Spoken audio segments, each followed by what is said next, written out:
Election Day is less than 2 weeks away. The candidates are hitting the campaign trail to try to shore up those last-minute votes, including Republican candidate for Senate Herschel Walker. This comes one day after a second woman publicly alleged Walker pushed her to have an abortion.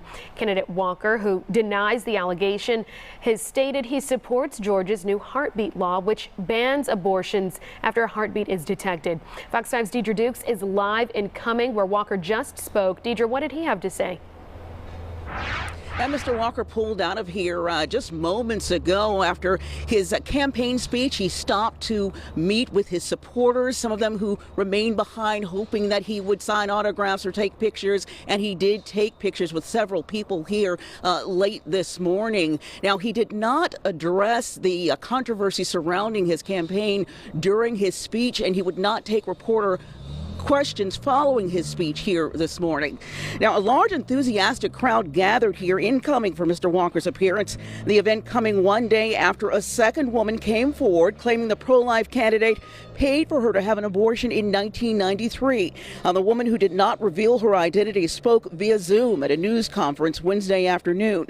Now, she claimed she was engaged in a 6-year affair with Walker, who was married at the time, and that when she became pregnant by Walker, he forced her to have an abortion in 1993. The woman says he drove her to an abortion clinic and paid for her to have the procedure. The GOP Senate candidate was joined by some big names on the campaign trail today. Senator Lindsey Graham, Republican congressional candidate Dr. Rich McCormick, and State Senator Tyler Harper of Wasilla, among others.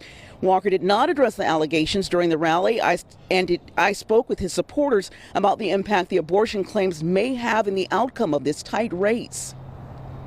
It is time for you to get out. It's time for you to go, because now we need leaders. Because I can tell you what, this is the greatest country in the world. But if we don't get leaders in Washington, we're going to give it away. And I'm not giving America away to anyone. This is a very tight race. Do you have any concerns that, folks who haven't gone to the polls yet may be swayed by the allegations that came out yesterday? Well, allegations are allegations, and they're only allegations if not proven. And so far, they haven't proved it.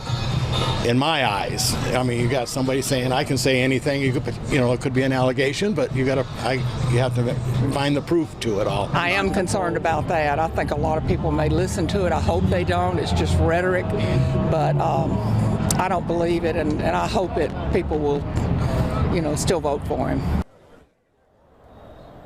Now, while Walker did not address those allegations today, he did address them yesterday on the campaign trail, denying that woman's claims, as he did with the initial woman who came out making similar allegations that he did, in fact, pay her to have an abortion, pay for her abortion. That's the latest here in Cumming. Deidre Dukes, Fox 5 News. Okay, Deidre, a high-profile race. Thank you.